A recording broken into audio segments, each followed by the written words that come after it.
On connaît toutes les informations que nous, les petits humains, on met sur le web, et nous, les petits humains, on utilise des petits navigateurs, on utilise des moteurs de recherche, Google, etc., pour aller regarder les informations des autres humains. Qui c'est qui s'intercale au milieu? Bah bien sûr, c'est l'intelligence artificielle, avec deux grosses nouvelles que je voulais vous apporter en tant qu'influx dans vos réflexions. La première, c'est Comet.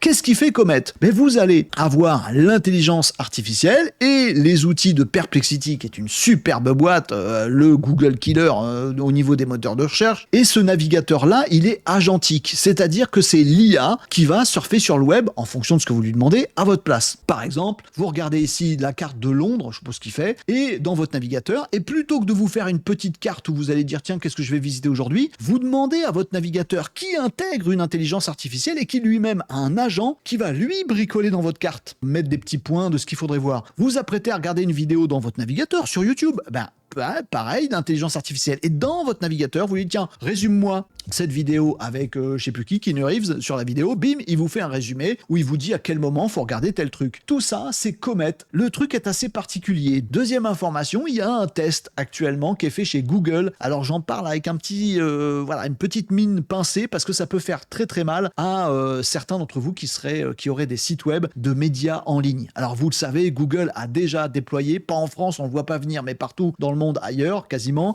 a déjà déployé le mode IA et également les AI Overviews dans Google. Le fait que vous tapez un truc dans Google et plutôt que d'avoir une liste de réponses où vous cherchez dedans, si vous n'utilisez pas déjà Perplexity, eh bien c'est un résumé qui est construit par l'intelligence artificielle qui vous affiche la réponse à la question que vous avez posée à Google. Les dernières études nous montrent que le nombre de recherches sur l'actualité qui n'aboutissent pas à un clic, c'est-à-dire après on ne va pas sur le site en question, eh bien ce nombre, ce ratio, ce pourcentage de gens qui font des recherches sans clic était de 56% il y a un an de ça, donc en mai 2024, 56%. En mai 2025, c'est 69%. On est passé de 56%, la moitié, à 69%, plus des 2/3 des gens, vous et moi, qui vont sur le web, peut-être demain sur Comet, maintenant actuellement sur Google, qui demandent un truc à Google et en fait ils vont